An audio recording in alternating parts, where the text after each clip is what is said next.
আপোনালোকে নিশ্চয় সকলোৱে খবৰ পাইছে যে যোৱা ছমাহত যোৱা ছেপ্টেম্বৰ মাহৰ পৰা ফেব্ৰুৱাৰী মাহলৈকে অসমৰ বহিৰাজ্যত কাম কৰা যুৱক যুৱতীৰ সৰ্বমুঠ 162 জনৰ মৃত্যু ঘটিছে। 162 জন ছমাহত মৃত্যু ঘটিছে আৰু অসমৰ মুখ্যমন্ত্ৰীয়ে নিজেই ঘোষণা কৰিছে যে প্ৰতি মাহত এতিয়া 50 জন ল'ৰাৰ মৃত্যু ঘটে বহিৰাজ্যত। অসমৰ অৱস্থা কি আপোনালোকে তাকে লক্ষ্য কৰক।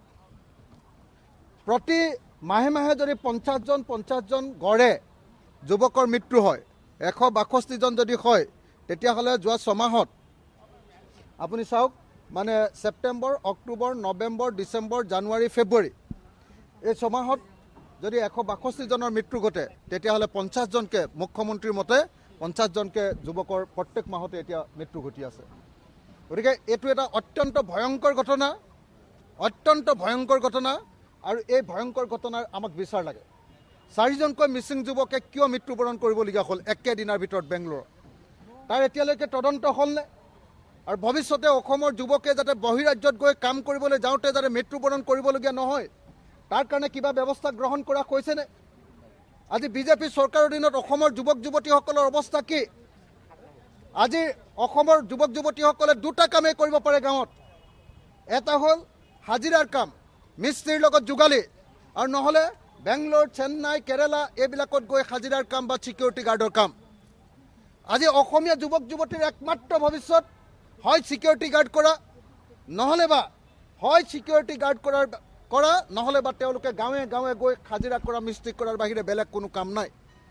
আৰু তেনেকৈ বহিৰাজ্যত যেতিয়া কাম কৰিবলৈ গৈছে, কোনোবাই মাছ মাৰিবলৈ যাওঁতে মৃত্যু ঘটিছে, কোনোবাই ঘৰত থাকোঁতেই 4জনকৈ মিচিং যুৱক, আপোনালোকে নিজে মনত পেলাওক, সেই সুঠাম অসমীয়া 4জন যুৱক, মিচিং যুৱক একেদিনাই বেংগলোৰত একেটা ৰুমৰ ভিতৰত শুই মৃত্যুবৰণ কৰি আছিলে। সেই মৃত্যু আপোনালোকে নিজে ভাবক কাৰ দিনত হৈছে? বিজেপি চৰকাৰৰ দিনত। বিজেপি চৰকাৰৰ দিনত বহিৰাজ্যত একেদিনাই 4জন যুৱকৰ মৃত্যু ঘটিছে, এমাহত 50 জন যুৱকৰ মৃত্যু ঘটিছে, আৰু তেওঁলোকক নিৰাপত্তা দিবৰ কাৰণে কোনো ব্যৱস্থা গ্ৰহণ কৰা হোৱা নাই। সেইকাৰণে অসম বিধানসভাত এইটো বিষয়ে আজি আলোচনা হ'ব লাগিব। অসম বিধানসভাত এই বিষয়টো লৈ আলোচনা হোৱা দৰকাৰ, আৰু আলোচনা হৈ এই বিষয়টোক লৈ আলোচনা কৰি এটা সিদ্ধান্ত অনা দৰকাৰ, এখন আইন অনা দৰকাৰ যে 1 নম্বৰ কথা, বহিৰাজ্যত কাম কৰিবলৈ যোৱা প্ৰত্যেকজন যুৱকক নিৰাপত্তা প্ৰদান, তেওঁলোকৰ যাতে মৃত্যু নঘটে। 2 নম্বৰ কিন্তু আটাইতকৈ গুৰুত্বপূৰ্ণ কাম, ৰাইট টু ৱৰ্ক। অসমৰ প্ৰত্যেকজন যুৱক যুৱতীক নিজৰ ৰাজ্যত কাম কৰিবৰ কাৰণে অধিকাৰ প্ৰদান কৰা।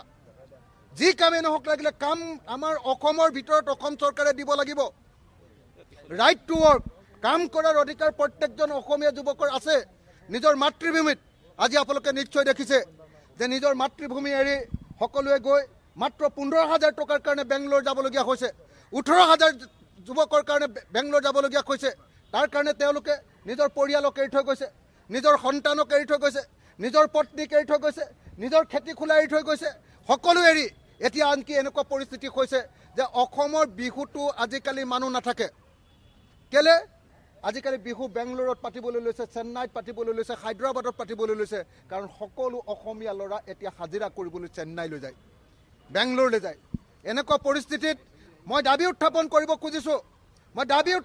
খুজিছোঁ যে অসমীয়া বিহু যদি বচাব লাগে, অসমৰ গাঁও যদি বচাব লাগে, অসমৰ যুৱক যুৱতীসকলক যদি বচাব লাগে, অসমীয়া মানুহক যদি বচাব লাগে, বিজেপি চৰকাৰ, এই চৰকাৰে আমাৰ কাৰণে ৰাইট টু ৱৰ্ক, কাম কৰাৰ অধিকাৰ আইন আনিব লাগিব।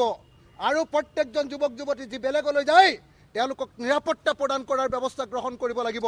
এই দাবীত মই আজি প্ৰতিবাদ সাব্যস্ত কৰিছোঁ, আৰু আজি ৰাজ্যপালৰ ভাষণত যাতে কেৱল এই বিষয়টোৱে প্ৰধান গুৰুত্ব লাভ কৰে, তাৰ কাৰণে দাবী উত্থাপন কৰিছোঁ।